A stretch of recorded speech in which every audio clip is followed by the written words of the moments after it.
wonder what's hot in the baking world right now? It's not even that complicated. You get store-bought croissants, cut them open, shove in some store-bought cookie dough, and that's it. Hi everyone, I'm Gemma Stafford, professional chef, cookbook author, and creator of Bigger Bolder Baking. Welcome to Need to Know, your go-to podcast for everything baking entertainment. From the latest trends, this is the viral scrambled pancake trend. What? To the tips and tricks you crave. We discovered that if you take apple peels, toss them in a little cinnamon and sugar, and bake them for about an hour in the oven, you get a really lovely treat. Plus exclusive interviews with baking pros. Hey, it's Liz from the Sugar Geek Show. Thanks for having me, Gemma. We've even got the Bold Baking Hotline to answer all of your baking queries and questions. Is a Dutch oven really necessary for baking bread, and what difference does it make? Yes, I think we probably would agree on that, do we, Oni? Yeah, oh, good. So join us every Sunday for your new weekly baking ritual. It's everything you need to know. You're listening to Heritage Radio Network. Today's program is brought to you by Korin, a supplier of Japanese chef knives and restaurant supplies. For more information, visit korin.com.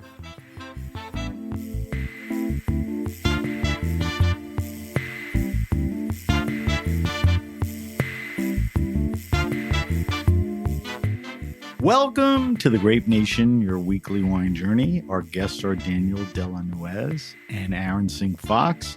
We'll talk to Daniel and Aaron about amaros, aperitivos, craft spirits.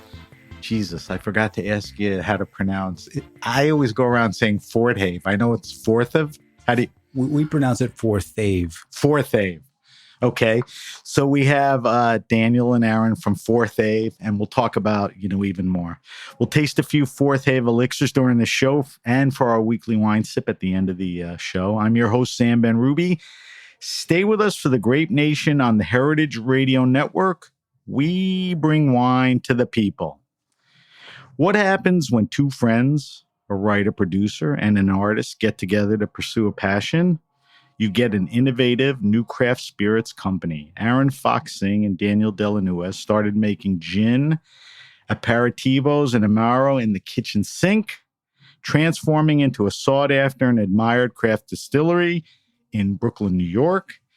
Forthave Spirits, since 2016, they've been making spirits with over 200 different types of herbs, roots, barks, flowers, fruits, to name a few, with a commitment to natural and organic ingredients. Welcome to the Grape Nation, Aaron. Welcome to the Grape Nation, Daniel. We're talking to the guys live at the Heritage Radio Network studios at Roberta's Pizza in Bushwick, Brooklyn. All right, so Aaron, you're an artist. Daniel, you're a writer, did a bunch of indie films, produced. How did you guys meet? We met through a kind of mutual design community, having dinner with friends and drinking wine, talking about it, and finishing with amaro and talking about that. So this is in New York, Brooklyn, or where is this? Yeah, throughout Brooklyn. Okay. Tell me a little more about this get-together. I mean, what is it? A bunch of friends? Was it a regular thing, a tasting thing? Or? Yeah, we had a kind of a shared group of friends that were in the art and design world. And there was a party, and I met Aaron and started talking about wine and kind of nerding out about that. And then, fast forward a couple of years, and we're having dinner in Fort Greene. And Aaron mentioned that he was making an amaro at home. And I asked him, I was like, how is this made? And, is it distillation? Is it maceration? And he said, well, we're just not really clear. The producers, the recipes date back centuries and they don't really tell you. So I was really excited about it. And I said, let's work on this together. And then fast forward 10 years and we are. So both a love for wine, commonality, with a bunch of people who like it. Yeah. You're doing this stuff at home in the kitchen sink type stuff? Yeah. Wait, two things before you answer. This get together and that dinner is about what year? 2012? Yeah. Okay. And you're making stuff starting then or earlier? Yeah, starting then, a little bit earlier. I had a restaurant in Williamsburg, and kind of my background before that had been in wine and in art. And, even before that, kind of in cooking, just to kind of save money for art school. So all those things seemed to kind of come together a little bit at this restaurant. And I started mixing some of the herbs in the kitchen and, making a little kind of rustic after dinner drinks for friends, family, and, regulars. So it was there that I kind of started that early experimentation. So that was your early interest. I mean, did anything influence you to you were tasting amaros after the meal beyond wine, and it's like, I don't have to own a vineyard. I could kind of make this if I get this stuff type thing. That's exactly right. Yeah, I had made wine a little bit in California. So you had that background. I had that background. And I had, many years before that, when I was in art school, I moved to Paris to study painting. And that's when I fell in love with wine. I started working in a wine bar there and just kind of, got that love for, Did you for wine and notice? food. Did you notice like the aperitivo scene then, or more focused on wine? From then, it was wine and like very few spirits. It was kind of like Scotch and Armagnac. Yeah. Daniel, what's the attraction to say, listen, what's going on with this, amaro aperitivo stuff? Let's do something.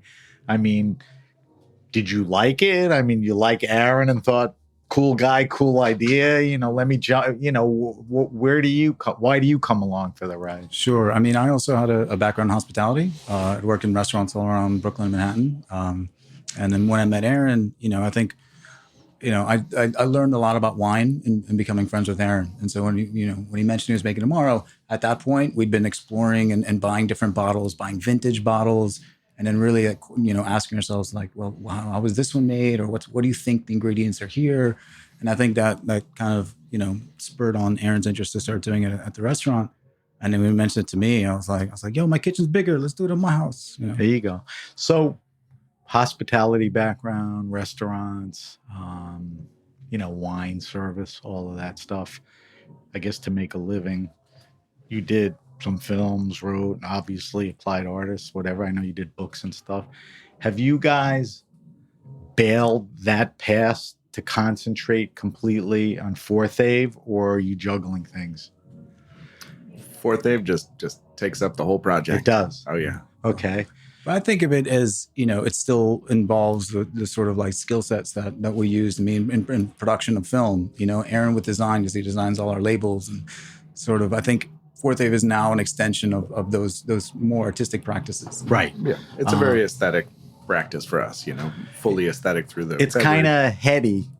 It's a little more than making scotch in Scotland or making wine and wherever, even a cool spot. I mean, there's a lot going on to it. So that's it. Full speed ahead. Your business card says Forthave. Good for you guys.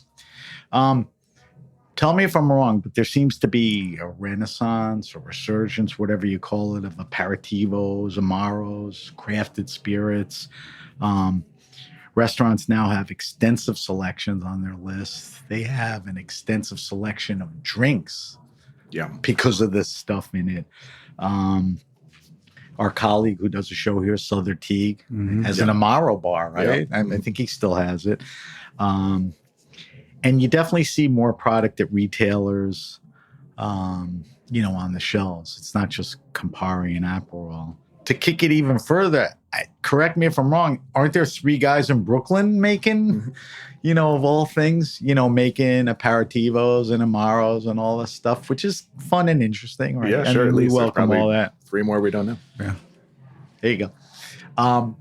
So what's the explanation for the interest, for sort of this resurgence, or, people are more aware now? I mean, is it, why are we talking? I'm not sure. I've been doing, I think this is our 9th year going into the podcast. I'm not sure there would be any radar of you guys on it 6-7 years ago. Right. And now isn't the exact moment, but, why is this going on now? I think there's a couple different trajectories that all seem to have kind of lined up. You had a long time in the bar scene that was really simple. It was, Absolute vodka or whiskey on the rocks. And you had a resurgence of, craft cocktails coming about, because of the, Milk and Honey and Employees Only and all sorts of kind of great, excellent craft cocktail places. You had kind of a shift in restaurants and what was kind of interesting going on there, going into the more of the kind of ingredient-based kind of farm to table, and the beverage program starting to follow that. So you see that in the taps, which, for a long time were just the Budweisers and, just the big beers. And now they may have some of those, but they kind of fit in the craft beers as well. And then you see that in the wine program as well, it kind of shifts from just being dominated by appellations and, old school, kind of big brands to having more and more kind of producer driven, and spirits seems to follow those ones. When was that in the last 8-10 years? Like Maialino, I think it was Maialino, had like 100 champagnes for pizza, no less. Right. It wasn't even pizza and champagne are a great match, but somebody had the wherewithal to make that investment. I mean, I guess that's when people started spreading their wings, right? And they were looking. That's definitely a piece of it. And then, there's a piece of kind of people being interested in herbalism in general. And somehow that's all matched. Ingredient and the story. Yeah. And all of that Absolutely. stuff. And then drinks that was historically just kind of you find, in the back of a dusty old cupboard seemed more interesting than they seemed, right, boring. 40-year-old bottle of Braulio or whatever, How do we define this category? Is it categories? Is like Amaro a category or aperitivos a category? I know crafted spirits like gin we're not going to compare, but how do, people say, okay, Scotch, there's that peaty stuff, and then where do we go with this? I think that's a great question. I think for Aaron and I, we have a very, very, focused point of view on that, and we would include gin into this conversation. Of all spirits, of what we call of a lot of spirit, because of the botanicals. And we call them botanical spirits, exactly. Right. And I think that was part of what Aaron and I are trying to say with Forthave. I think rewinding when I started telling friends back in 2014 that, I'm going to start a distillery. It's, what are you going to make? I'm going to make an amaro. The hell is that? I'm like, I have to explain it. I mean, that's, 5 years after that, everyone suddenly, to your point, it's become this big category. Everyone knows an amaro is and so on. But when Aaron and I started out, when we opened Forthave and started selling in 2016, we had 3 products. We had Marseille Amaro, Red Aperitivo, and Blue Gin. And that first year, people asking, I get you're making Aperitivo and Amaro, the beverage professionals that know these sort of spirits. Why are you making gin? Making a gin, And I said, well, for us, it's tells the story, in the federal government, TTB, there's these big categories. There's tequila, there's your whiskeys, there's gin, and then there's others, right? And then Amaro, Aperitivo all fall into other. And our statement is that, production-wise, making a gin is so similar to making an Amaro, right? It's blending of herbs and it's extractions and flavors and aromas of herbs. Huh? Is there another spirit like gin that kind of tickles that, method or whatever, or it really? Sure, you have absinthe and pastis, and true. You have the chartreuse. Chartreuse. Yeah, I forgot. There's that whole, not even like Amaros, but these botanical or herb infused things and all that. Yeah, I forgot. I mean, you can't talk to Pascaline Lepeltier without her bringing chartreuse up. Yeah. That's just a big thing. So we're talking about this stuff, and we're going to get into, how we make and all that. But when should people think about drinking this stuff?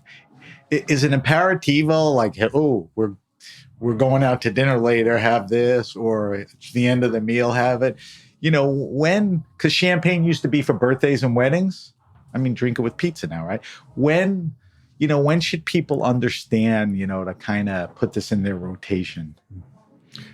For us, we typically do the aperitivo kind of in the pre-meal area. Okay. Or if we're just hanging out and we're not eating, but it can go with that, olives, cheese, focaccia, stuff like that, while cooking. Beautiful. And then for us, the digestivos, the amaros are, kind of meant to close out the meal, but extend the conversation and, keep enjoying yourself to the evening. So the digestive, I mean, I don't know how clinical it is, but there's ingredients in this stuff that was thought or does help digestion. I mean, does that still work? Yes, absolutely does, right? I mean, bitterness, for before dinner, the aperitivo, which interestingly comes from apero, from Latin to open, opens the appetite, and the digestivo to digest. Obviously, It's bitterness is the main thing, right? And what bitterness does to our bodies, it's a sort of a sign to start digesting, right? Like bitterness is it's a legit trigger. It's a trigger. It was developed, by plants millennia ago, as a sign of toxicity, right? And so when we taste bitter in our body, it's a trigger to start, purging. Right. So you guys are of the school, don't open a bottle of champagne or something, open an aperitivo, and at the end of the meal, get that poured out of here. get an amaro, right? That's how we increase business. Or if But there's- if I'm there's making champagne- fun. But my point is that's why I'm having you here, and that's why I asked you. When do we drink this stuff? If the champagne isn't very good, pour some aperitivo in it. Yeah, that would make sense, Or right? just drink Benoit LaHaye champagne and enjoy yourself. Yeah. Well, yeah. I mean, him and many other people. Champagne's a good category. Do you think? So we cleared up a few things. Do you think people still have misconceptions about these products? Out there, it's like from my grandfather, or Absolutely. well, It's, what are they, and how do we dispel them, or what are a few of them? I mean, I think in general, most people just don't know what to think of them. Just Right. kind of what it is. They don't know where much should it be. about it. Yeah. What do we use? You see many of these bottles, and they have some old medal from the World's Fair of 1915. And it doesn't really connect to how people are kind of enjoying, the meals that they grew up with. At least in the U.S. Right. So I think that's. It's been the hospitality industry, been kind of beverage professionals, somms and chefs that kind of have gotten this, before people, and mixologists, of course, too, making kind of very creative cocktails, but also just, simple, special spirits that they curate. That's kind of helped people understand, oh, how could I enjoy this? Oh, this is great. Right. Do you feel that restaurant people are saying, when people come in and say, what should I drink? Are they starting to talk about amaro or aperitivos or amaros at the end of the meal? I mean, that game could get better, right? But it's happening. Absolutely. I think lots of great restaurants, they'll have a little amaro cart, or they have a whole list. And that's I know 1/5, they push that a lot, and a bunch of other restaurants, unheralded, 10, 12 bottles or whatever. Any other misconceptions? Bitter, or do people come to you with objections, whether it's a restaurant guy or a retailer? I don't need to waste my space on this. This is, I think a big misconception is that, people think that bitterness is for the coastal elites, And so when we started, people in LA are going to like this. That's a perception thing. Yeah, and not true at all. We travel, we distribute in states throughout the U.S., and we go to these smaller cities and smaller towns, and it's remarkable how people are passionate and knowledgeable, and they know, digestive and how they affect the body, like we were just saying, and have a passion for them. Right. That makes total sense. I asked you guys to bring some stuff in to taste and talk about during the show, just so we could even elaborate more, through our voice and taste buds. We decided the first thing we're going to taste is a yellow Genape. Daniel, will you pour it out? And Aaron, will you just tell me a little about what this is and where it fits into, what you're doing? I didn't say it was an amaro, so clarify everything for me. Yeah, absolutely. So this is part of the kind of wider category of botanical spirits, and we make all natural botanical spirits. Genape is both the name of the type of spirit it is and the name of the primary ingredient that it's flavored with. So Genape is a flower in the Artemisia family. So other plants in the Artemisia family would be wormwood, which is famous as a bitter in both vermouth and in absinthe. But Genape is not a bitter botanical, but actually very delicate, very particular floral. It only grows very high altitude. So Where?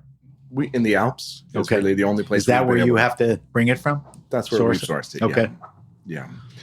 And then we make one that's a slightly different version than what you'll typically find commercially available. We make a more kind of old-fashioned, kind of homemade style, which is an aromatized wine. So typically you'll find it kind of balanced more like chartreuse, as we were talking about before, kind of high alcohol, high sugar. And in ours, we'll make it kind of, it's a bit lower ABV. What is the alcohol? It's 24. Okay. 24, as opposed to the, most of them are in the, 40s to kind of high 40s. That high. Almost double in a sense, right? Yeah, exactly. So let's do what we do with wine. Just a quick evaluation. You look at it and it's, it's got a yellowish tint. I wouldn't say it's cloudy, but it's not crystal clear. I'm guessing you don't filter. Correct. Right? So that's the look. It could be Sauvignon Blanc or whatever. On the nose, this is where I defer to you guys. What are the characteristics of a Genapi, and what are you getting out of this? When we release the Genepi, so this is the new vintage of our Genepi. We make it once per year as a single, vintage release because it's a wine-based Genepi. When it's young, you get these kind of white flowers. You get this kind of, fresh peach. Yeah. You get something really kind of appealing, mouth-watering, very fresh. The mouthfeel is medium. It's not heavy or cloying. It's not thin. Feels good in that sense. Yeah. Do the palate descriptors match the nose? I think so. Or do things add on the palate, do you feel? As this product kind of ages throughout the years, you'll see the color get deeper and the flavors turn more towards that kind of sauternes and apricot type stuff. But the young vintage will be, that bright white flowers, that kind of fresh peach, that very kind of, refreshing, fresh cut fruit. It's really good. I mean, it's a dumb expression, but it hits the spot. I mean, it hits all the spots is really what I meant to say. And back to what we were talking about before, ideally, when would you serve this? Is this before an aperitivo? Is this after? Is this anytime? I could be anytime. I think if you're sitting more down, than some of the other stuff.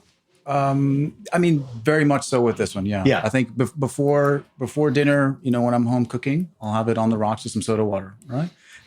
You can have it in a martini, right? With some vodka, no? Or then after dinner is a neat little sipper with something sweet. No? This would go well with a dessert, right? Yeah, some kind of fresh cream desserts. So what else is in this? Genapi is the star, but to get it to where you want it to be, does it vary much each year? I'll let Aaron speak to the wine about it, which is really interesting, but to touch on the Genepi flower itself is the only botanical that we use in this. And so we get these flowers grown in the French Alps in the Haute-Savoie, and we do essentially different extractions. So we'll put it in our still and do a vapor distillation of it. We'll do maceration, several different macerations in water and different ethanols and so on. But the idea here is that these Genepi flowers are so unique. So on the palate, you'll get honeysuckle, you'll get linden flower. That's just Genepi. You mentioned chartreuse earlier. Genepi is said to be one of the many ingredients of chartreuse. But we wanted to sort of let this speak on its own. Right. Are you one of the few guys making in the States Genepi dedicated? A Genepi dedicated drink? What was that Italian guy that he was like, why are you making a Genepi in Brooklyn? Yeah, if he's asking, you don't need to waste time answering him. I'm curious. The flowers come what time of the year? The Genepi. They harvest in late August, early September. And do they come like boxed as fresh flowers, or they're dried? Our grower, how do they show up? Is 80-year-old man, only speaks French. He has a drying room right on the mountain. And once the flowers are dried, he'll ship them to us in late October. He just puts them in a little cardboard box, slaps a shipping label, and ships them to Brooklyn. And I don't know, out of every 3 shipments, they get sent back. They get flagged at customs. You open it up, it looks like a big box of weed. Right. It's dried up at that point. That's crazy. All right. So let's get a little more into Forthave, which opens up to what you do, how you do it, the other products. You told us about your interest in wine, your interest in this stuff. It brought you together. Take me to how the company started and evolved. I mean, you told me how you met. You were making this stuff in the sink. All right, so let's go. In the sink. Not in the sink. In the kitchen, I meant. Kitchen, yeah. But tell me kitchen to kind of today. Yeah, in 2012, I had a studio residency on Governor's Island as part of the Lower Manhattan Cultural Council. And when that finished, I had a bunch of paintings to move. And I spoke with Daniel, and, he had a kind of home office that he was ready to not always be, right there at home. So we were talking, and we decided we would rent a studio space together, somewhere where I could move, kind of all the stuff I'd created the residency, and somewhere you could have a desk and be able to kind of be outside the house and do that type of work. Right. And, pretty soon that just got all filled with all our botanicals and our little kind of, backyard still. And once all those kind of came there, we went to the homebrew stores, just bought everything we could find from there we thought was interesting. We got a still from some hillbillies out in Really? Kentucky hillbillies. We got a hillbilly still. Online or driving around? I mean, where do you find that? No disrespect to hillbillies. They were actually called hillbilly stills. They were hillbilly stills, yeah. And they were good. I don't know if they're still around, but, they're nice folks. Just for visual sense, how big is this thing? The first one was about as big as a water cooler. Okay. And the next one was maybe 4 times the size, but pretty small for starting something. And, we basically started a kind of prototype place that, we fully licensed as a distillery. But, how it looked would have been like, art studio, writing desk, little still in the corner. We just licensed that as a distillery and just kind of started producing. Got all the kind of labels approved. And first time we took it out, we thought, who knows what people will think. This was kind of, back when you're saying that people said kind of, what is Amaro? We took it to a few people and everyone bought everything we had. And we thought, okay, let's buy a... You're talking retailers, walk into a restaurant, wherever we walked it made to one sense. bar, one retailer, and they both bought everything and we were sold out. So to the point where you took stuff to, let's say, a restaurant, to the point where you said you guys moved in and you moved in, what's that period of time? That was 2012 to 2015. Okay. Yeah. So a couple of years plus was this at obsession point? Like you guys were obsessed? You're looking for stills and you're looking for ingredients? We were in that space till 2-3 o'clock at night every night. You were both artists, your gig. I was freelance producer. You're right. So you were juggling both. Obviously, if you were going into the wee hours, you were juiced up about this. Very much so. Very much so. Yeah. First time we started the still, we had no idea how long it would take. So, after, I don't know, I think an hour or so, we opened a bottle of wine and, had a pizza or something. And then, I think it was by 2:30, 3 in the morning, we were exhausted and had 2 or 3 bottles of wine and shut it off. So where you guys moved in and where you made this stuff was where? Brooklyn? Yeah, it's where we are now. It is where you are now. Yeah. We got, we rented slightly more space in the same building, but it was a little, contiguous space or separated? Yeah, well, both. Both. Separated for kind of dry storage and contiguous for production. Is that working for now? Is it frustrating that, you're on the second floor and the third floor and you got to walk? Does that work okay? We make it work. We started without any investment or business plan or any of that. So we just kind of slowly kind of building it as it goes. I mean, we DIY'd everything. I mean, even eventually our legal work, right? Because we licensed a 300 square foot space in Brooklyn as an A1 distillery. And we'd hired this attorney who was going to go unnamed, who had done a lot of restaurant work with the SLA and with the TTB.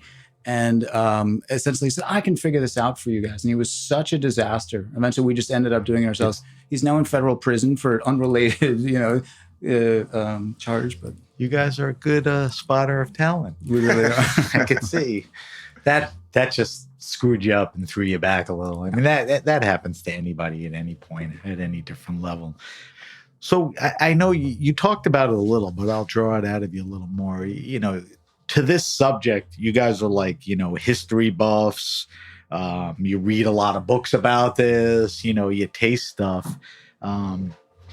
You're starting to get this line together. Where does the inspiration come from? I mean, does it come from these books you're reading, or you're at that point you're making what, maybe 2-3 things, maybe the gin and a couple things. Yeah. What inspires you to Oh, absolutely. What you kind of see in some of the, large kind of mass market brands is not looking at a history, looking at a kind of lifestyle brand, have some beautiful red drink on the Riviera or something like that. Yeah. Which is beautiful. Big visuals, which is great. But for us, we were really interested in this kind of long arc of human history of kind of imbibing different botanicals, and the way in which those kind of cultures and recipes and specific botanicals are kind of preserved in the culture of botanical spirits. Right. I mean, do you read about things and we got to try this? Or, I mean, do you taste through a lot of stuff? I mean, do you use them as reference? We have a big vintage collection that we taste through as a kind of, gustatory reference. Right. We have a bunch of different books, and then kind of whatever else you come across that we kind of try and find. We, on any of our travels, we'll try and pick up the weirdest bottles we see around, and add that to the journey. So I'm curious, where do you find vintage stuff? Just people's collections, auctions? I mean, where else people don't put these on tables at garage sales, do they? I think because people talk about getting vintage stuff. I'm like, where? Yeah. Recently, we had, what's the old bottle of Fernet we recently got? That was an interesting. We got a bottle of Fernet Branca from during Prohibition, where you could get from a prescription from a doctor. Oh, and someone, this is how we get them. People know that we collect them. So someone we know who sells records, who knows I buy records, says I found this in a garage sale out, I don't know where it was, in Kentucky maybe. And he emails us, says, hey, are you guys interested in this? And we said, yeah, we'll give you $10. And he says, no. All right. But I think 15. Also, for folks listening at home, Astor Wines here in the city has an amazing offering. They curate. What they'll do is they'll buy big wine collections, right? So if they buy a big Piedmont cellar, there's always going to be some. So is it at the store, or you have to go online for that stuff, like an Astor? They should have both, huh? Yeah. Yeah. Or you reach out to them, get on the list. Silly question, but some of this stuff sits on your grandmother's table, by a window with the sun shining. Does this stuff hold up? I mean, if you get a vintage thing, obviously if the provenance is so screwed up, it may be screwed up. But generally, a 40-year-old, Fernet Branca, whatever, will that be okay? Yes, and I think that's something that we find so interesting is that there's a big shift in the 60s and 70s in Southern Europe when these sort of things go from these sort of small batch products to where they become industrial products. Right. So the ones that are made with natural colorings, with no other artificial ingredients, they stand up beautifully and age and continue to change and develop. And the ones that have these really odd artificial colors and flavors, some of which are no longer legal here in the States anyway. That's right. They don't stand up. They just fall off. Right. The people who drink those, they drink them right away. I mean, they're not thinking the way we are, looking to curate old stuff. We have to take a quick break. I'm with Aaron Singh Fox and Daniel Dylan Nuez from Forthave Spirits. We're just getting into what they're doing and what's going on. We'll get into it a little more. We're going to taste a couple other things. A wine-based amaro, right? We're going to taste the wine-based. So you're listening to The Grape Nation on the Heritage Radio Network. We'll be right back. Hey, everybody. I'm Greg Benson. I'm Souther Teague. And this is Damon Bolte from The Speakeasy. And we're excited to share our latest episode with you, especially if you're passionate about the craft and culture of Irish spirits.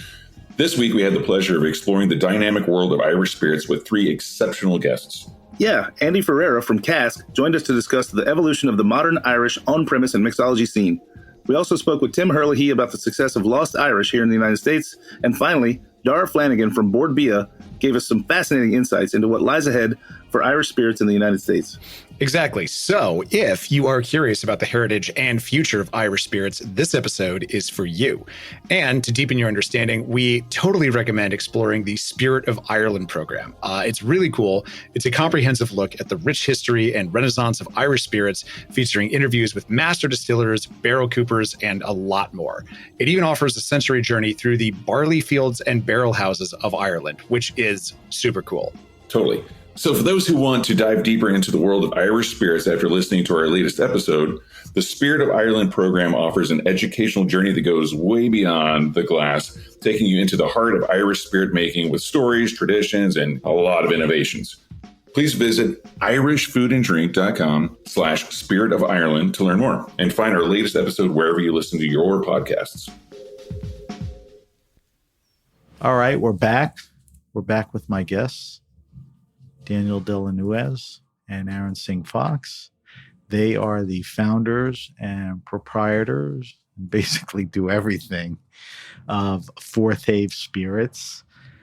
Just a little background. I go to a lot of portfolio tastings, a lot of fairs and all that. And I bumped into these guys a bunch of times.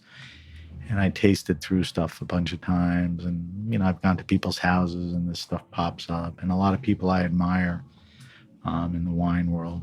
Guys like Jorge Riera, late Justin Cherno, they spoke highly of it. So it caught my attention. And the next time at any tastings, I think the last time you and I really went through 4 or 5 bottles, with a little more attention than just passing through to the next table.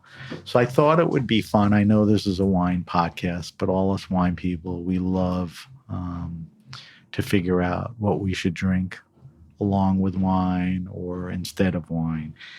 So that's why I brought these guys in. We talked a little about the facility. Is the facility ideal?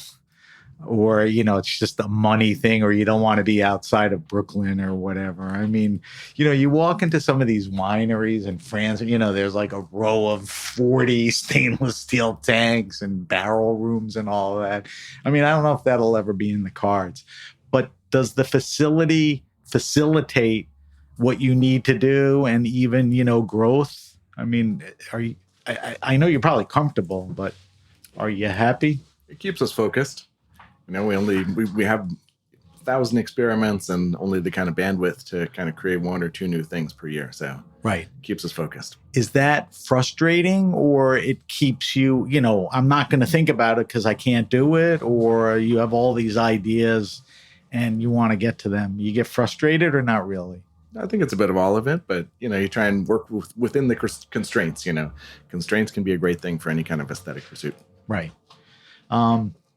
We laid out amaros, aperitivos. There's this janapi. There's a walnut. There's a red. Are the processes different for each one? Like, is amaro just? Let's put gin aside because that's the spirit category. But is amaro different than the janapi, than the wine-based stuff? Do you have to get into different corners of the facility to do this?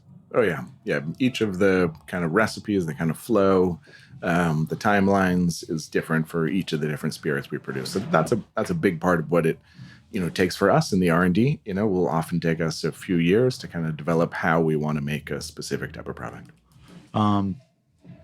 Different than it's traditionally made, or how you can do it and what works for you?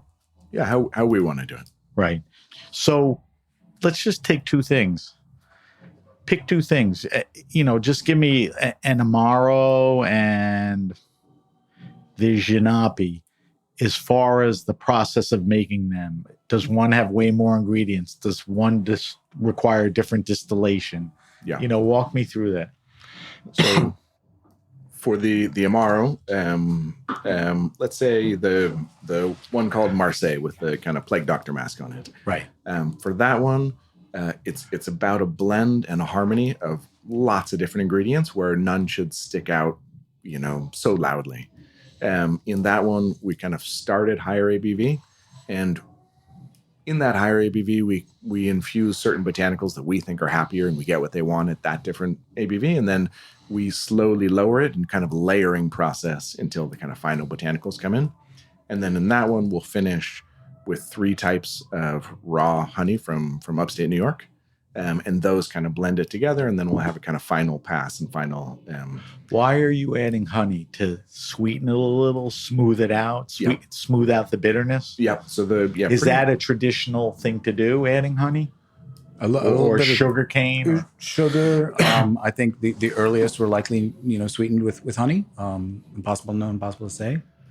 So sugar plays a huge role in making wine. Does it do anything to the fermentation or the process of it, or it's just a sweetener? For us, we think of it, it's the balance of the bitter and sweet that makes an amaro. So it's, the little bit of sugar to make the medicine go down kind of turns into an amaro. Right. And in some sense, if you think of the drink, the old fashioned, so that'll be like, a whiskey or a brandy, a little sugar cube, and cocktail bitters. Right. And all of those together, it's kind of almost a DIY homemade, amaro cocktail right there. So the amaro that we're going to taste on the table, how many different, botanicals, roots, barks, flowers, or, in this particular bottle? 36. 36? And, as the Genepi you asked earlier, just the Genepi. Right. Aaron, I think you said it was just Genepi. Does that 36 go up or down year to year? Are things tweaked in and out, or you got the formula? At this point, we have the formula. We stick with that one. The variability in the Marseille will be kind of as those honeys change from kind of season to season. And the variability in the Mithridates, which is the Vino Amaro that we're going to taste, that'll be the vintage of wine that it is made with. Which is vintage wine. Which is vintage, could vary. The honey is a thing in itself. I mean, where it's from, where these bees are going, what kind of flowers, all that stuff. I mean, do you have to kind of skew all of that, or you have a source where what you're... We work with an apiary in upstate, in Ithaca, called Tremblay Apiaries. Shout out to them if they're listening. And we used to go to the Union Square Farmers Market every Friday morning. They were there? To buy 3 buckets. They're there. And we'd get, 3 50-pound buckets of, consistently their spring wildflower, their fall wildflower, and the flowers from the linden tree. And we used to get first we'd take the subway together and carry these. And we'd say, let's get a lift. We'd get a little money. And then finally, after putting 10 buckets in the back of an Uber and driving across the Brooklyn Bridge with a down flight, we finally asked them, we said, can you ship us a pallet? He said, yeah, you didn't ask us 2 years ago. Was that 2 years schlepping stuff around? That's funny. Does the linden and flavor vary from the early season? Is there definitely, a characteristic that'll add and everything? The wildflowers really shift. The linden has this kind of beautiful kind of... That's more light, constant. Yeah, aromatic. But the wildflowers, the spring ones all kind of grassy and very fresh, and the fall one typically kind of deeper, darker, more kind of mapley style. Does this stuff have to age? Are there vessels, either whether they're for holding till you bottle, or a vessel, like wood, because you want to impart? What happens after it's done? Does it go into any kind of aging? Does it need it? Time is definitely an important ingredient. But where? Yep. What vessel? I mean, is it just in the tanks? So Genevieve, stainless steel tank. Arnocchino, the black, we put as much as we can in glass demijohns. Mithridates, half of it will go into old Burgundy barrels. Oh, so all different. So because of the wine base and all. Yeah, I figured it was all different, but I'm just curious. We talked about your guys' background in wine, your love of wine. We have a wine best tomorrow we're going to taste. Are there any parallels to wine making and aperitivo, spirits, amaro making? Other than the fact this has a wine base in it, but processes and all of that. Yeah, absolutely. When we're first kind of looking for resources and inspiration on producing spirits like we do, we found that in most of the kind of books about craft spirits, it really didn't apply to us. The chemistry that's happening there is very different from what we're doing. But when we looked towards kind of winemaking books, when you're reading about kind of the different electrical charge, you're looking about different kind of solubilities. If you're looking to get the red out of a red grape to make a deep red wine, you could do a cold soak. Or if you're looking to get kind of more fresh style, you could do it kind of warmer and faster. So for us, we found much more kind of synergy when looking at kind of wine books.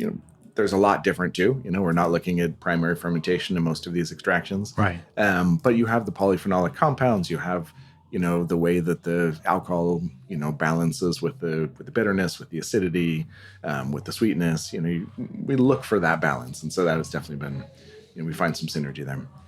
One thing that I think is admirable, impressive, commitment by you guys, is I mentioned, all in, you use 200 different types of category stuff.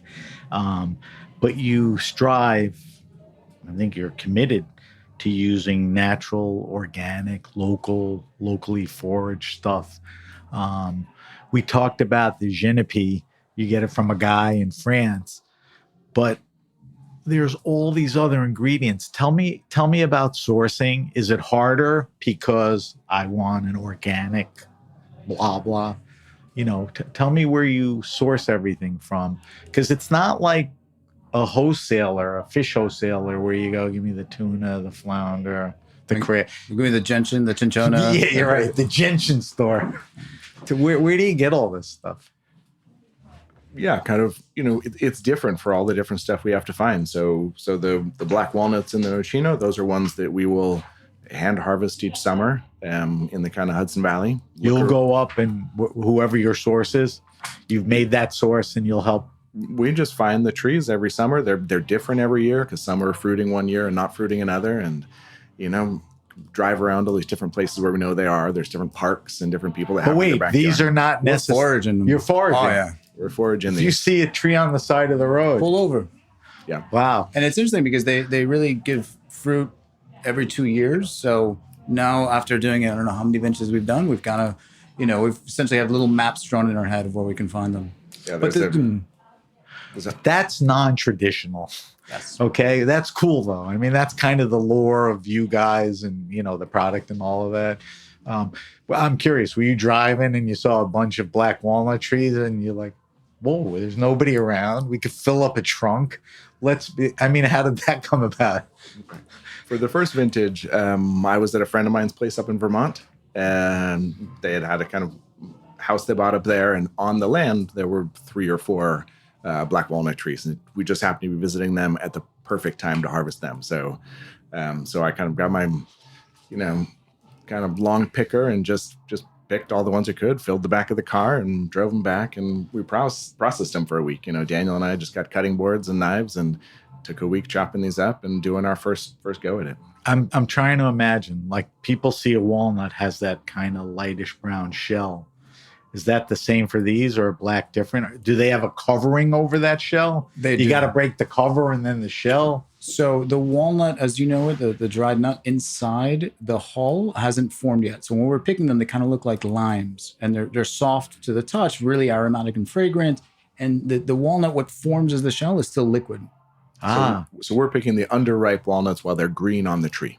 And but to get the liquid, you have to cut the thing in half or something and drain is there another process? We cut them and then you infuse them. You add them to kind of an alcohol water mixture, and then you age it. That's another one where time is just a magic ingredient. They start out, and the first extraction is just this very green, very herbaceous kind of very particular flavor. And as it ages, that turns into a kind of dark amber blackish brown, and the flavors change from that herbal to kind of this like deep coffee chocolatey kind of robust flavor. 2 things. Is there any walnut characteristic to this stuff, or it's just it is what it is from the tree? It just happens to be called walnut.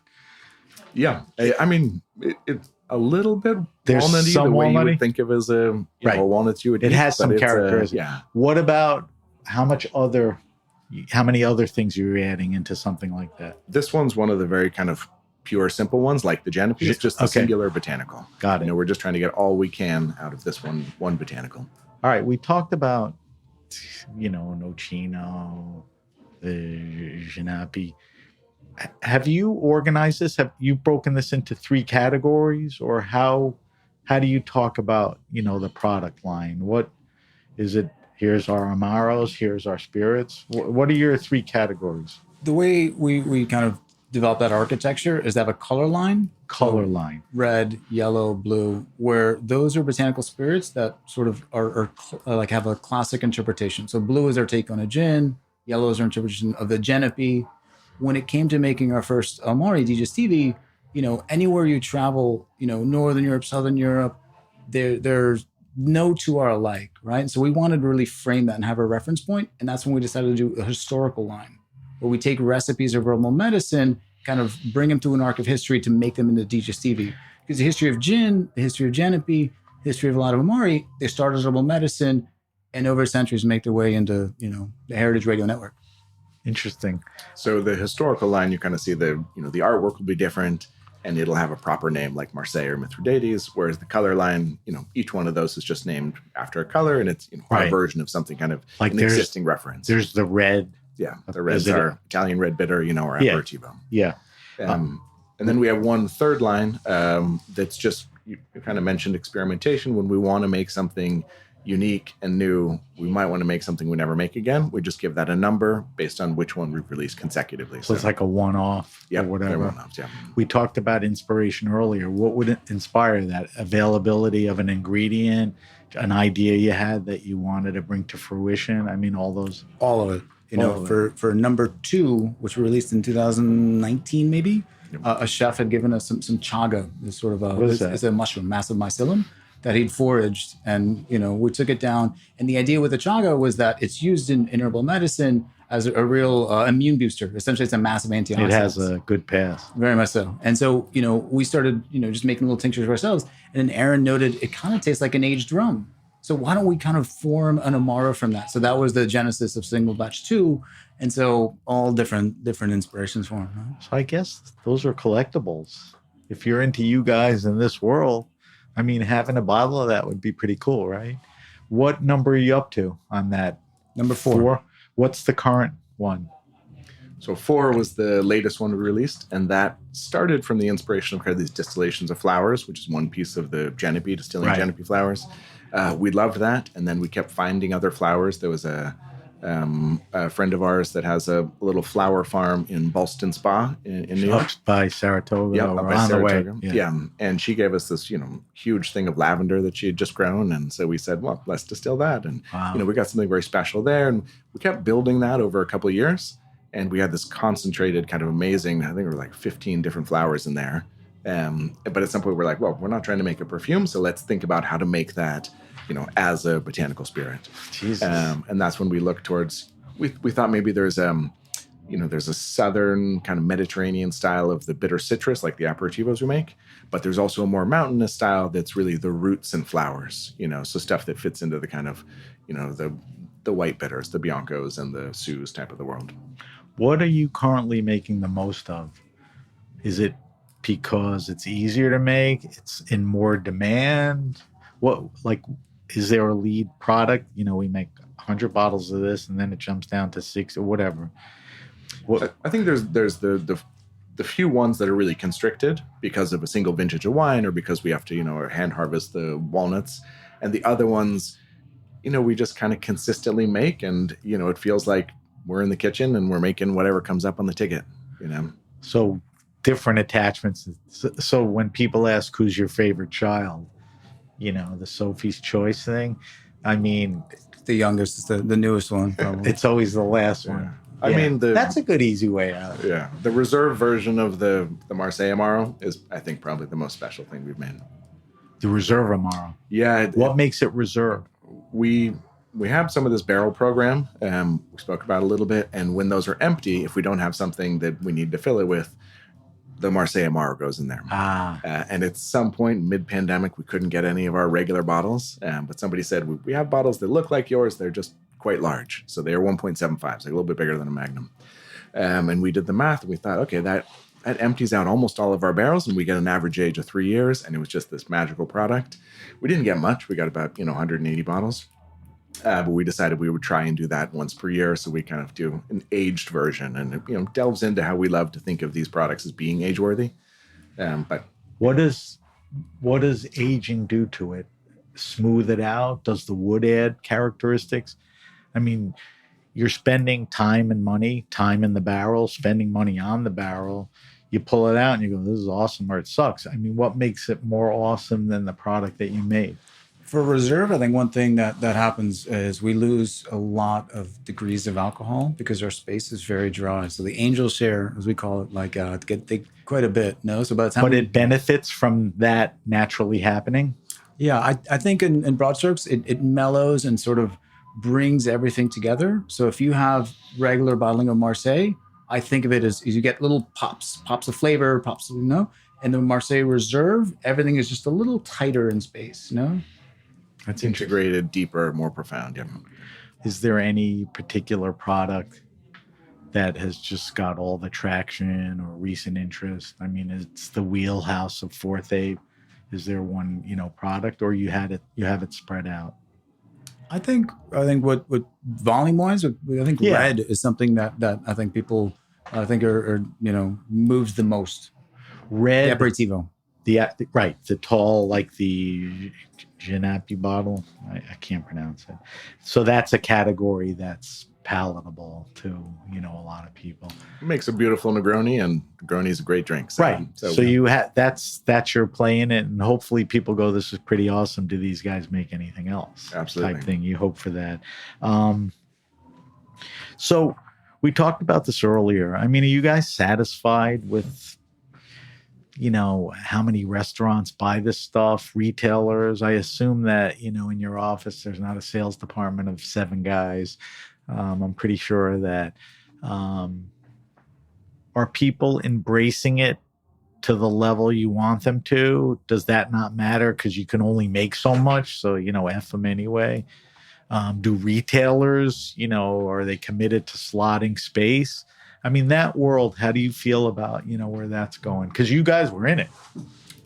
We feel lucky, we feel lucky and just super happy. It's kind of a little joy each time you go out to some spot that you love and you see your products up there on the shelf and, you get that connection. You get the connection to the people enjoying it and the people serving it. So, yeah, we just feel lucky. We love it. Right. So you feel good about that. Yeah. Can you keep up with demand? We're working on it. We're getting better at it. Okay. Back to what we talked about earlier. Does that mean more space, or that's not necessarily the...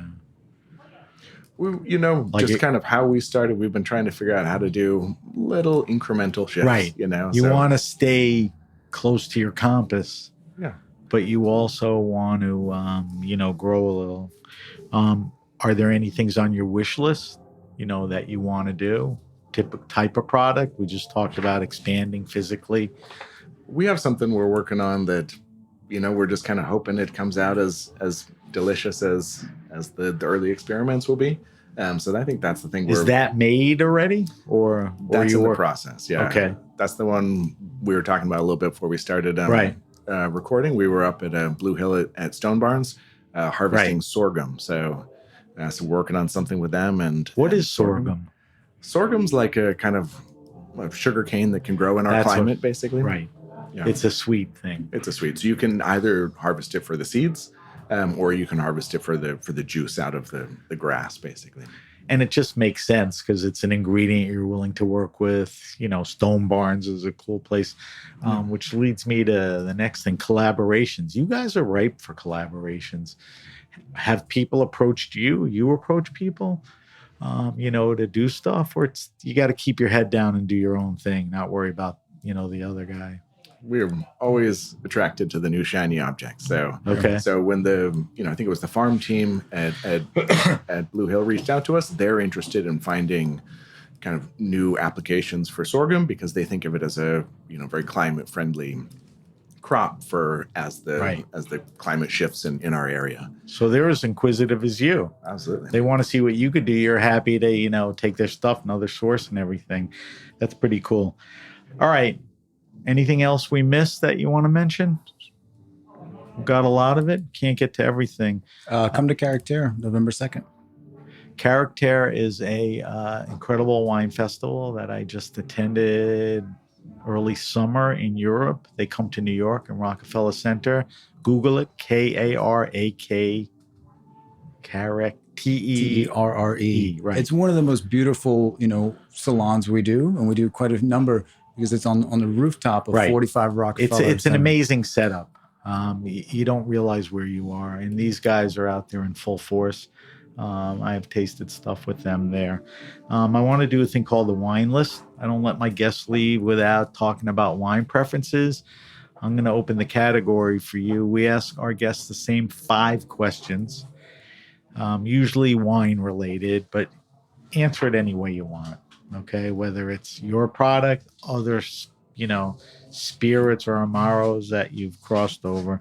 So I'm curious because, it seems like your head's in the sand with all of this stuff.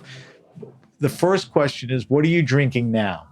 What's in your fridge at home? If you go out with friends, is there anything you want to try? Have you been curious about stuff? We'll start with Aaron. What are you drinking now? Are you so sick of everything you drink a beer? I mean, give me the answer. Typically drink wine with dinner and, cocktails, kind of aperitifs to start. Talk to me about wine. I mean, do you tend to lean towards the same stuff or you jump around?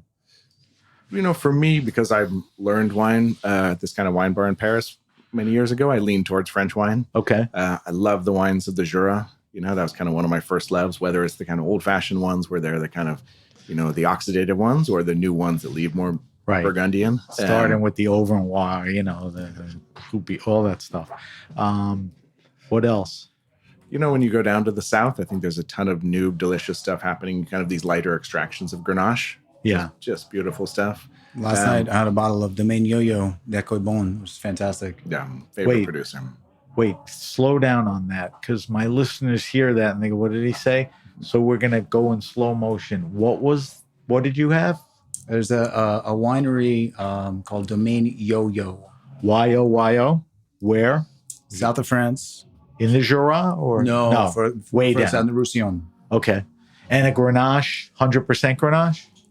100% Grenache. So Grenache could come in different ways. What's the style of this wine? I would say really, really sort of the leaner side. Leaner, which is what I figure. More restrained. Lower ABV, 12%, 11.5. So that's one thing you're drinking. What else? Do you have anything else? Sure. I mean, you talked about champagne earlier, and I mentioned Benoit LaHaye. When I can, special occasion, that's one of my all-time favorite producers. So LaHaye, you're singling LaHaye out. And we love champagne. You love LaHaye. All right, we'll move to Daniel. The Yo-Yo. What else are you drinking now?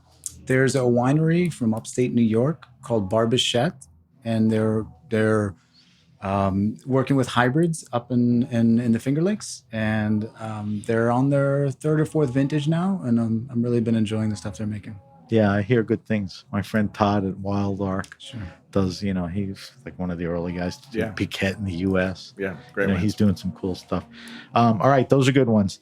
Next question. One question, two answers. Goofiest question on the list. Favorite wine and food pairing. Not what you think is a good pairing, but what you like. And obviously you don't eat it that much. It's not like you make it once a week. You don't make a roast chicken and Burgundy every week. But what's a ooh-ah for you? I think champagne and Comté is a pretty aged or any Comté. I mean, if they're aged champagne and aged Comté, that's a pretty special I love that occasion. answer. It's funny. I get champagne, fried chicken, champagne pizza, champagne caviar. You're not allowed to say oysters on the show. You get thrown out of the studio. Too obvious. Champagne and, all kinds of other stuff. But I don't think anybody ever said Comté. Love Comté. Yeah, the best cheese, I think. Now, give me, that's what you like. Set the best, whatever you make, you could pick the Amaro, the gin. Best pick that and food pairing. I mean, you sort of answered it earlier when you said the Genapi and like when you're cooking olives and, some cheese. Stay in that vein. Yeah, fair enough. I think, splash of the red aperitivo on ice, little soda water. And if this is going with kind of, olives, focaccia, anchovies, this is kind of a perfect it'll hold way up to all that salt body. Good one. Your favorite wine and food pairing? You kind of stepped on mine. I was going to say Vin Jaune and Comté. Why not? All right, I'll stick with that one. Okay. And then take all your products and imagine for me the best pairing with food. I would say chocolate gelato at Roman's on DeKalb Avenue in Fort Greene and Marseille Amaro. Why does that work? It's like smoking crack. It's fantastic. Okay. That's what I'm looking for. People buy a bottle of this. They may not get to Brooklyn, but they go, let me try this with chocolate gelato or something. They go, I get it now. All right. You guys have been around in many ways, worked. You work hard now, so maybe you don't get out as much. But tell me some favorite wine restaurants and or bars where, and by answering this, you're not picking favorites, you're not listing them. You're just throwing out places from your travels and experiences, because we don't want somebody to come up to you and say, why don't you mention this to me? Who's got the list? Who does it right? Who's got the vibe? Could be a restaurant with a great wine list. Could be a wine bar. What are you thinking of? Favorite recent experience was at Le Veau d'Or. Yeah, that's the kind of new version of a very old French restaurant. And Jorge Riera just does a kind of magical combination of, very kind of classical French homage, but with this kind of beautiful, natural, kind of very fresh vibe to it. They're getting great notices. That's the Balthazar guys who opened French Ed and La Rock and all that. And Jorge's been with them from the beginning. Did he pivot to what he knows for that wine list? like it's a more traditional French. Is it a little different? Not his values, but opening up on the wines than, let's say, Frenchette? I think Jorge always just drinks what Jorge thinks is the best thing to drink. So then it's not about, fitting into the space. Here's what I think. But with that said, whatever kind of dish I've had specifically at any of those restaurants, there's a kind of very specific wine that comes with it. They're all kind of from the stable of wines that he loves and likes, but there will be a specific vintage of a specific producer that for whatever reason is going with this specific dish. I try to track that because on Instagram, when people go there, you see the bottle shots and, what's he recommending with it. Anything else you can think of? Well, I'm excited to go to our new restaurant by Corinne and Max. PDV? PDV. Yeah. PDV. Luz de Vin. Luz de Vin. But I haven't been yet, but that's the one I can't wait to go to. Well, Max is a good chef. Very, very good, yeah. All right, so we're going to go to Daniel. I was going to say Vaudor. I think Aaron and I share so many answers. And PDV. And PDV. Try to be original here for a second. Give me something else. In Blanca, right behind where we're sitting. We talked about that for the first time on Friday night. Victoria Blarmy is the chef. Rock Phenomenal, beautiful experience, tasting menu. And the wine experience there? Very good, leaning French. Had a great bottle of one of the Ganeva, Jean-Francois Ganeva from Jura. Really phenomenal time.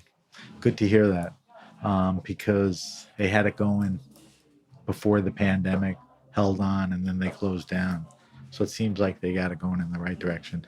All right, fourth question is, what's your favorite all-time wine? Now listen to me for a second and look me in the eyes and no laughing. When I first put that question together, it was like, what's the most expensive rare wine you ever drank? You ask a guy like Aldo Somme and you get an answer, like 45 Romani or something. I don't care about that anymore. Here's what I care about. Favorite all-time wine in the context of what was that wine or wines that opened your eyes, that changed the way you thought about it, was transcending, changed, just everything. Was an important wine to you? Do you have one? Can you remember?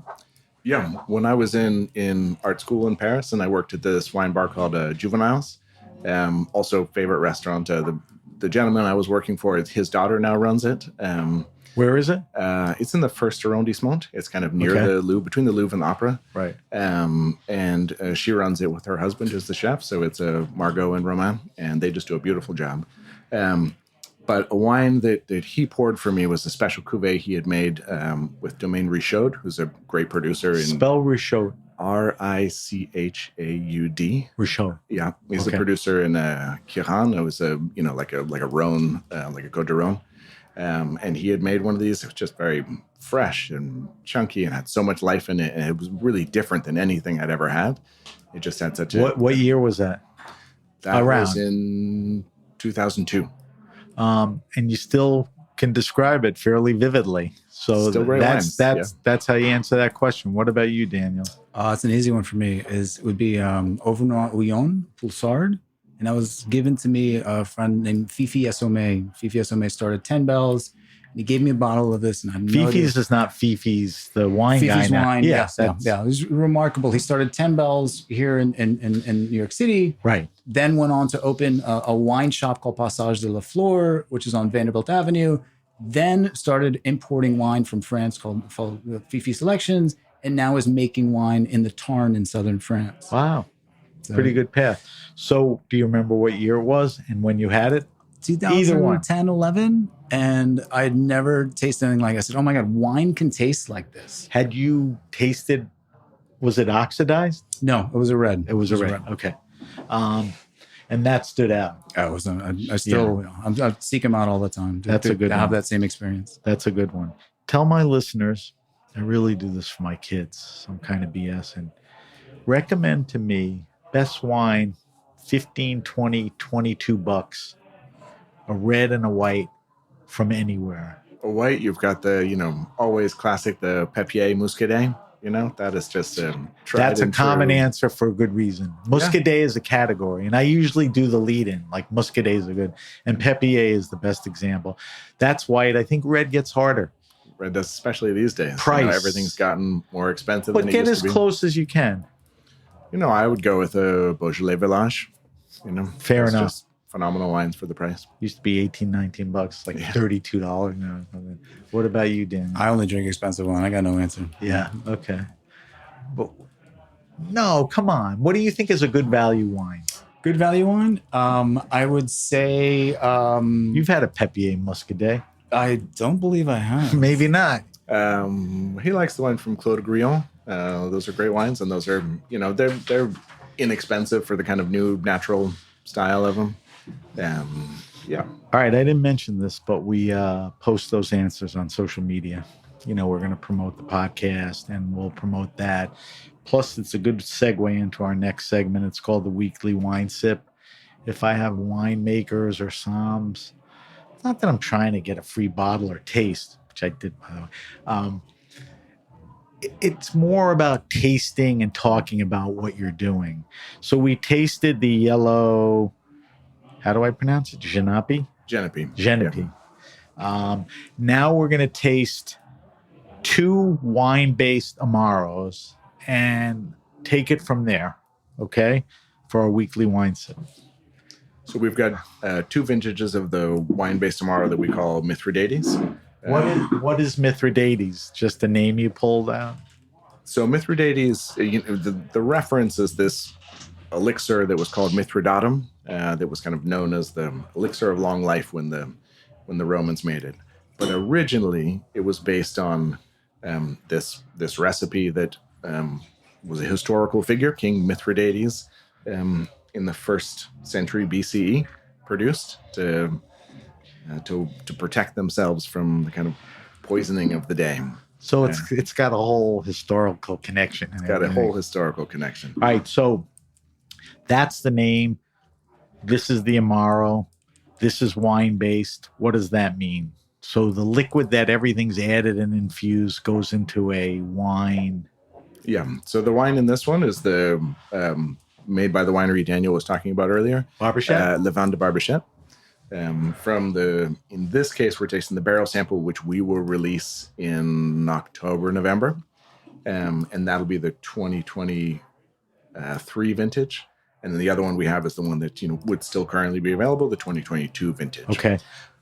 So those ones would be hybrid grapes from the Finger Lakes in New York. Are they a lot of the upstate indigenous grapes? Yeah.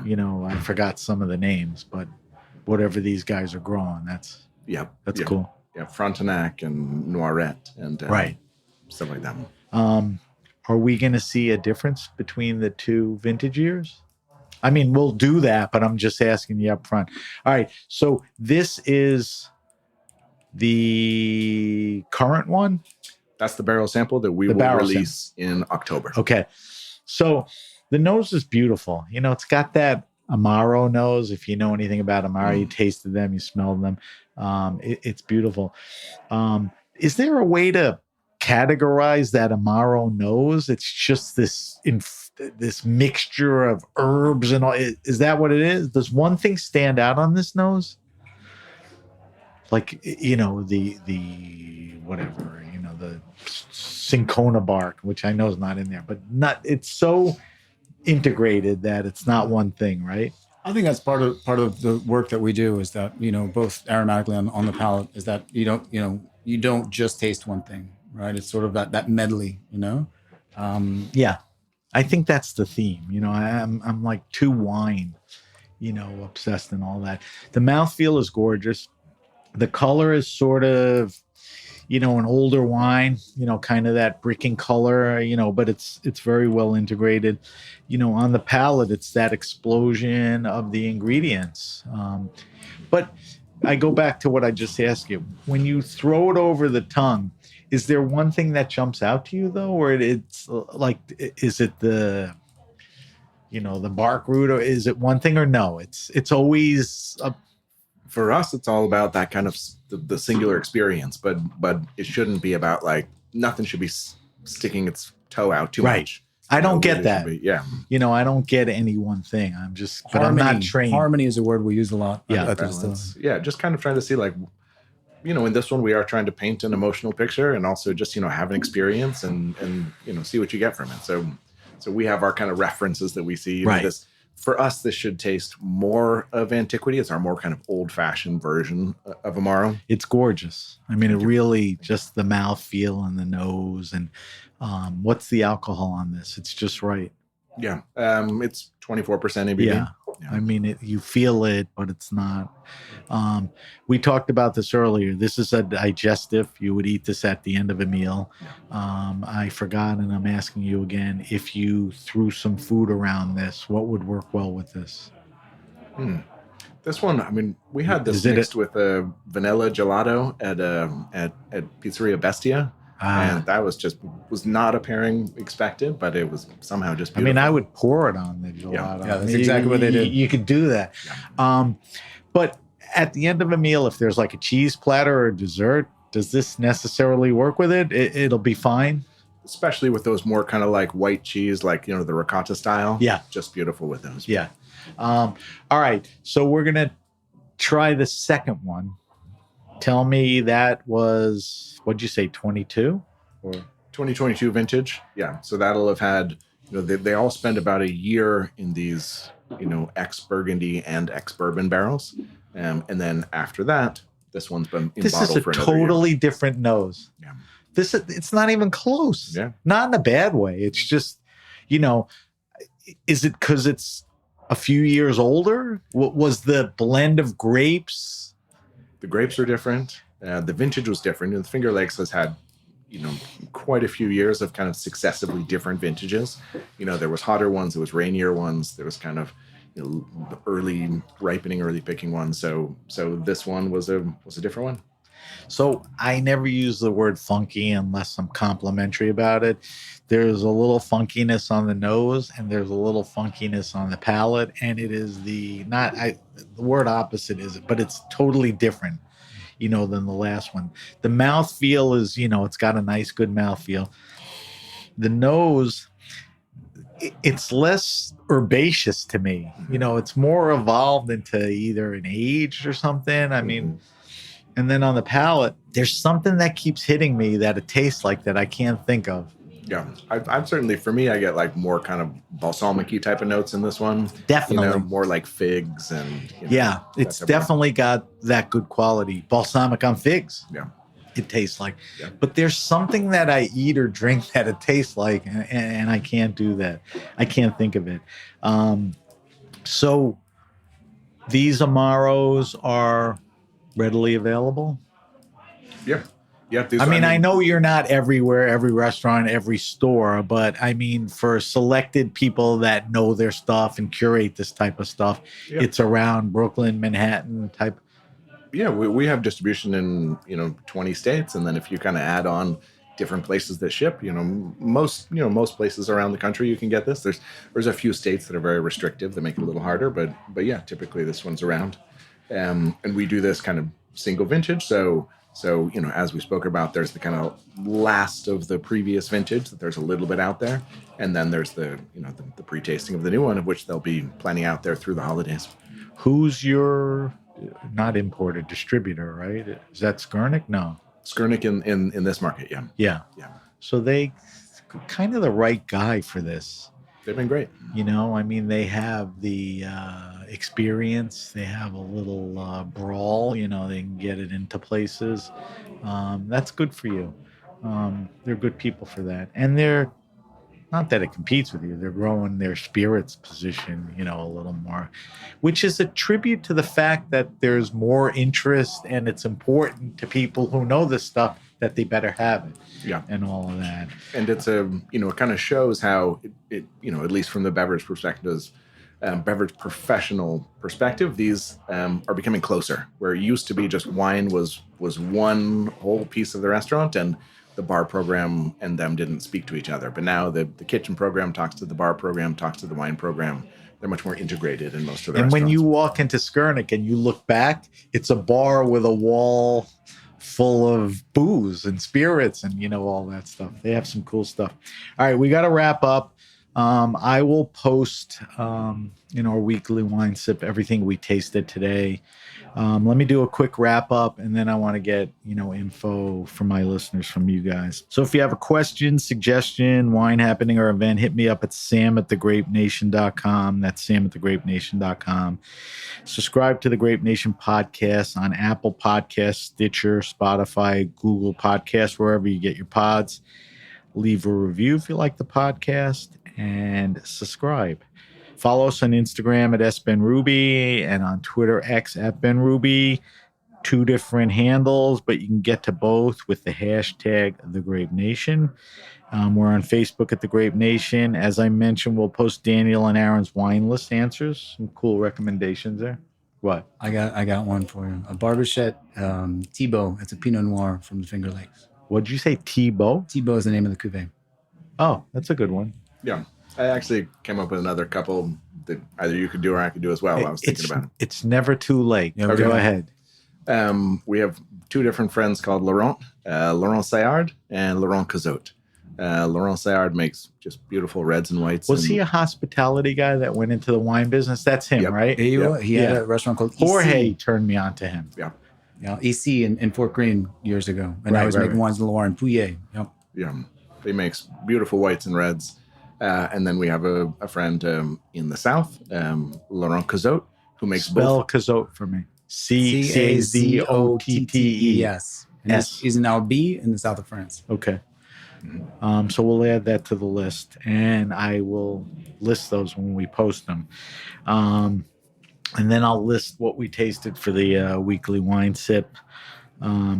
So where can we find Forthave online? Hey, I'm curious. I just want to go to a site. And you have a website? We have a website, which is called forthavespirits.com. And then you could also, look at Astor Wines and Spirits or K&L. So no commerce on the website. There's a little commerce. There on the is? website. There's a little So commerce. you could buy stuff off of your website. Yeah. Okay. Now, social media. Forthave on social media. At Forthave_spirits on Instagram. FORTHAVE_spirits. That's Instagram. That's your primary presentation and all that. What about you guys? Do you guys personally putz around with social media? Or you not so much. Yeah, at Forthave Spirits. That's so. Go there. Don't worry about you guys. All right, we got to wrap up. I want to thank our guests, Daniel Della Nuez and Aaron Singh Fox, the proprietors, founders, makers of Forthave Spirits. Thank you to our engineer, Gabriel, and everyone at the Heritage Radio Network. I'm Sam Ben-Ruby, and you've been listening to The Grape Nation.